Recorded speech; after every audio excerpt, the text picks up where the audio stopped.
The lesson. Oh, yeah.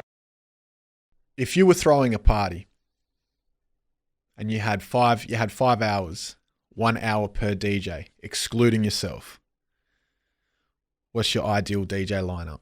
Oh, wow. Oh, that's really tough because there's so many guys.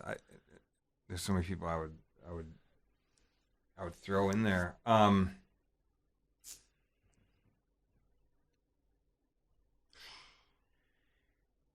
Man, Yeah, it's not an easy one. no, it's man. not easy at all because certain guys do certain ways. I'd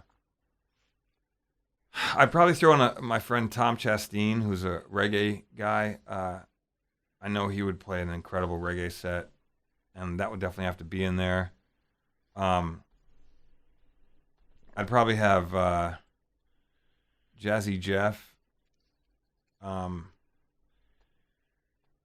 Yeah, maybe him and Craze do a 2x4. That counts as one, right? Yeah. Yeah, that'll pass. Yeah, all right, cool. You got to get creative, man. You've only got 5 Okay, slots. Cool. Let's see. Gas Lamp Killer. I'd probably have to throw him in there. I think he plays amazing stuff. Always blown away by what he is doing.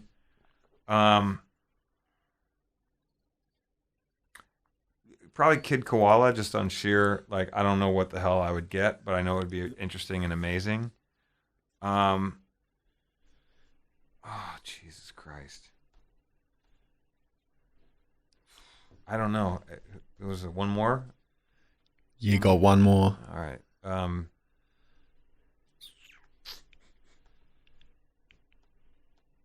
Who am I forgetting? You said Jeff. You said Craze. I'm forgetting like eight. Yeah. People. 9. If there's 45, then maybe flip out. Maybe. Yeah. All right. Okay.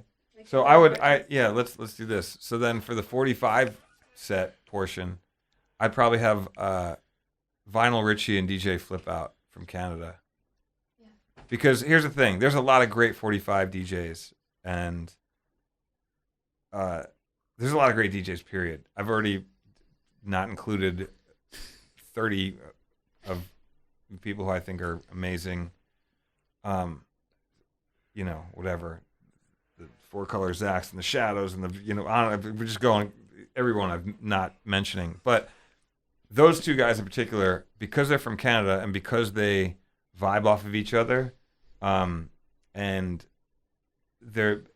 know the way that they play, that's the 45 set I would want to see is those guys. But yeah, I mean, did I even get a Beat Junkie in there? No, I've missed everybody. Did I get any UK guys? No, that didn't happen. Kev Darge, I didn't get him in there. There's a million guys that I would want to see, Give me a festival and I'll get everybody on that shit. Give me five guys, it's like, I can't do anything with that. Now, in terms of DJ crews, your Executioners, your Skratch Piklz, your Beat Junkies, of all the ill crews, and they're the 3 that come to mind. Mm-hmm. Who do you think was the illest crew overall? In your opinion, your favorite crew? I'm going to say it would have to have been the Skratch Piklz. Just because those guys did the most bugged out shit. Really, q-bert, Mike, you know what I mean? Apollo, those guys, when they did that set that they did with, I think it was Mike, Q, and Apollo, when they did the Rocksteady routine. Versus the Executioners. No, not that. Just when they first did the Rocksteady routine. Oh, yeah. The very, very, very first one. The real Rocksteady taking out that whole thing. When I saw that, I was like, wait a second. I'd never seen one DJ on one turntable do something, but let alone 3 of them just playing one turntable and then doing a turntable band. I'd never I'm going to do the drums, you're going to do the horn thing, and I'm going to and they had choreographed it so well. I'd never seen that. So for me, look, Executioner's amazing. You know what I mean? Beat Junkie's obviously amazing. Skratch Perverts. I mean, I can go on. There's even the C2C guys. You know what I mean? Currently, there's a million dudes that are great crews. But those guys in particular, I think there's just something up in the water in Daly City at the time, man. Like, Bay Area had the illest DJs for a minute. You know what I mean? Like, Philly had it for a minute, New York had it for a minute, Chicago as well. But when San Francisco got it, they fucked it up a little bit. They changed it up, man.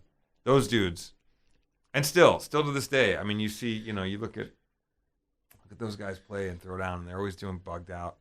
q-bert still always does something interesting and progressive, and is still, pushing the boundaries with that. D-Styles as well. It's like all these guys, but to me, they were the ones that I think changed the dynamic. You know what I mean? Really changed it. Plus, the bigger thing is they were pressing up their own records. You know what I mean? There's a huge power in that, in the sense that they were making these records how they wanted them to be, to perform the way they wanted it to. And not a lot of guys were doing that at the time.